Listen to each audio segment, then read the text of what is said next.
जिन्होंने हमें इतना दिल से अपनाया, उन सबका मैं शुक्रगुजार हूँ।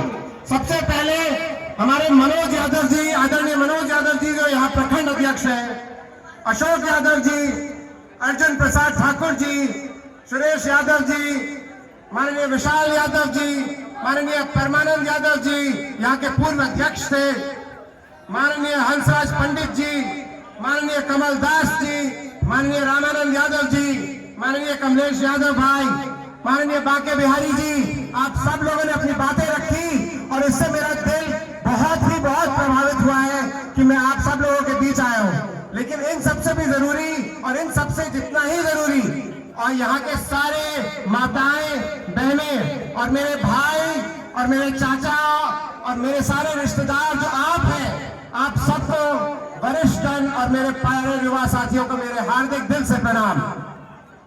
आज हम सब एक ऐतिहासिक धरती बेलर पर एक साथ खड़े हैं और अगर आज हम सब यहाँ जुटे हैं तो यह किसी एक व्यक्ति की ताकत नहीं, लेकिन आप सबका आशीर्वाद है।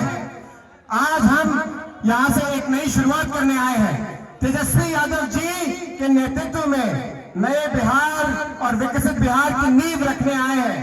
साथियों, यह काम दशकों पहले शुरू हो जाना चाहिए था, लेकिन क्या हुआ? कुछ लोगों की निजी स्वार्थ और राजनीतिक महत्वाकांक्षा ने इस राज्य को पीछे खींच लिया। हमारा बिहार जो कभी ज्ञान की भूमि था, उसको ऐसा बना दिया जहां पे किसान अपनी जमीन को जो रजिस्ट्री कराने के लिए सीओ के पास जाता है, उसको भ्रष्टाचारी की भूत फूटानी पड़ती है पहले।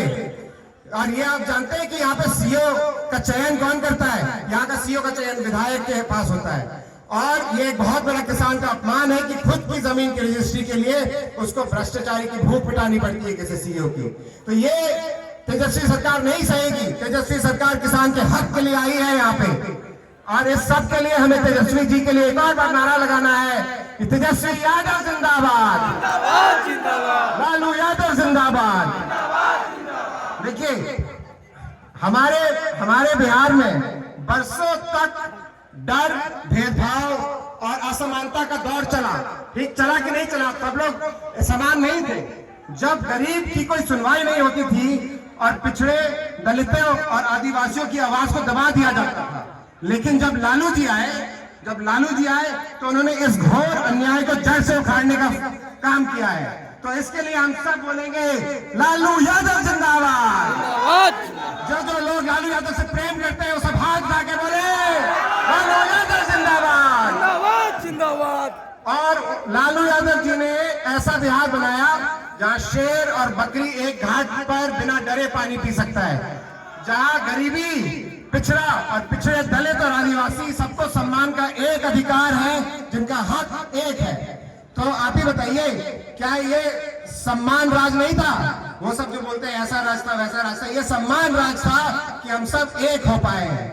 लालू जी ने वो करके दिखाया जिसकी करने की हिम्मत कईयों को नहीं थी। उन्होंने इस डर को मिटा दिया जो सदियों से इस धरती पर फैला हुआ था। उन्होंने सिखाया कि राजनीति का मतलब सत्ता नहीं लेकिन समानता है।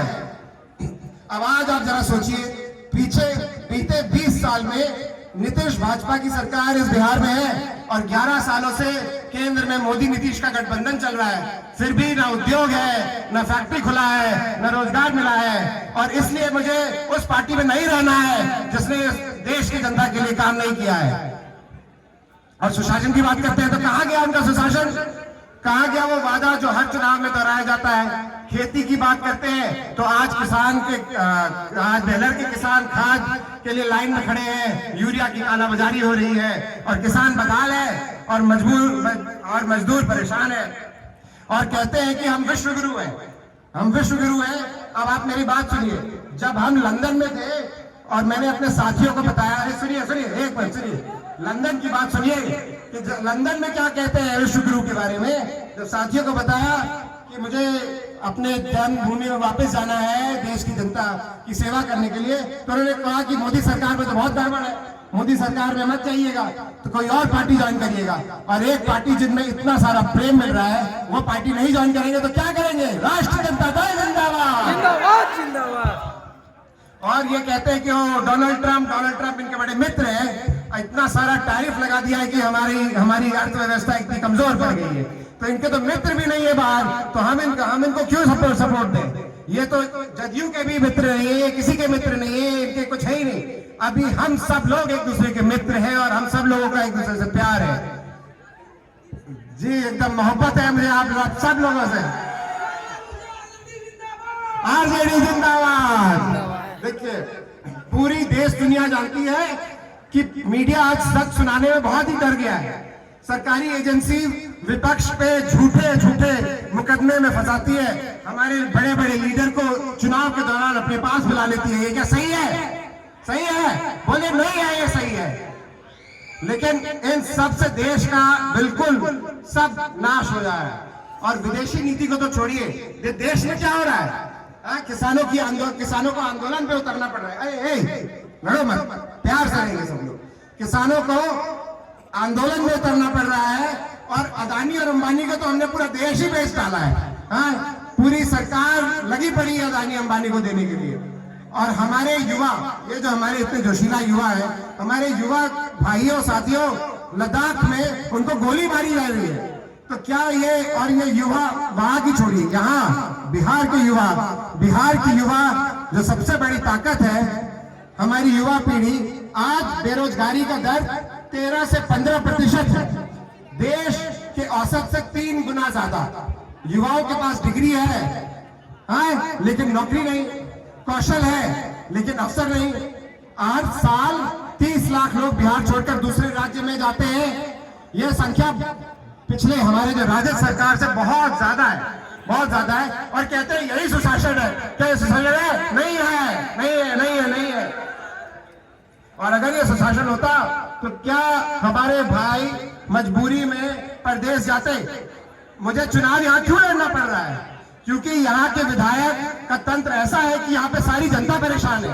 अगर यहाँ के विधायक ठीक काम करते तो हम भी यहाँ के नागरिक रहते और उन्हीं के अंडर रहते, लेकिन नहीं, उनका जो अन्याय है उसको खत्म करने के लिए मुझे चुनाव लड़ना पड़ रहा है। और आप सभी लोगों का साथ मुझे उस चुनाव में चाहिए एकदम। अब बात है कि यहाँ अब डर को हमें तोड़ना है। जो भाजपा और जदयू का डर है उसको तोड़ना है और बदलाव की एक नई कहानी लिखेंगे हम सब लोग। तेजस्वी जी ने जो एक विजन दिया है कि हर एक घर में सरकारी नौकरी मिलेगी, हर एक परिवार में एक सरकारी नौकरी मिलेगी। वो कहते हैं अरे कैसे मिलेगी? ये सब लोग हमें दबा के रखना चाहते हैं। जब तक हम चांद पे नहीं पहुंचे थे तो अभी पूछते थे अरे कैसे जाएंगे, लेकिन आज हम हैं कि नहीं वहां पे? हमारा पूरा सैटेलाइट घूम रहा है। तो तेजस्वी भैया ने अगर कहा है, हमारे सीनियर तेजस्वी भैया जो क्रिकेट के इतने छक्के उड़ाते थे कि पूरा स्कूल ऐसे झूमता था, जैसे तेजस्वी भैया हमारे सीनियर हुआ करते थे। और उनके ही बदौलत बिहार में बदलाव आएगा और बिहार में एक वक्त आ गया है कि अब तरक्की होगी। और आप सबसे मैं विनम्र अपील करता हूं कि इस बार सिर्फ वोट मत दीजिए, बिहार के भविष्य को एक दिशा दीजिए। इस बार अपने बच्चों के लिए, अपने खेतों के लिए और अपने बिहार के लिए तेजस्वी जी की सरकार को मजबूत कीजिए। और इससे पहले कि मैं अपनी बात खत्म करूं, कल मैं लालू जी से आशीर्वाद लेके आया और कल मैं राबड़ी जी से आशीर्वाद लेके आया, तो मैं बहुत धन्य हो गया। और आप लोगों के बीच का इतना सारा प्यार जो मिला है उससे कोई कसर ही नहीं बची। ये तो जीत हमारी है और ये हमारी है और आप सबकी है। और इसमें एक इंसान की एक बहुत अहम भूमिका है, वो है दीदी मीसा भारती दीदी ने ही मुझे बोला कि आप आइए और राजद ज्वाइन करिए। तो हम सब दिल से एक बार मीसा दीदी के लिए नारे लगाएंगे, मीसा दीदी की जय, मीसा दीदी जिंदाबाद, मीसा दीदी जिंदाबाद, तेजस्वी भैया जिंदाबाद, राजद सरकार जो आने वाली जिंदाबाद, बेलर की जनता जिंदाबाद। अब देखिए, तेजस्वी जी की सरकार को मजबूत करिए और चलकर मिलकर हम संकल्प लेंगे कि अब बेरोजगारी नहीं, अब पलायन नहीं, अब अधूरी योजनाएं नहीं, अब होगा नया बिहार, अब होगा विकसित बिहार। और आपके साथ ही हमारी जीत है और आपके विश्वास के साथ ही हमारी भविष्य है। धन्यवाद बेनर, जय बिहार, जय हिंद। और मैं इससे पहले कि जय राजद बोलूं, कहूंगा जय सीपीआई, जय सीपीआई माले, जय सीपीआईएम, जय कांग्रेस।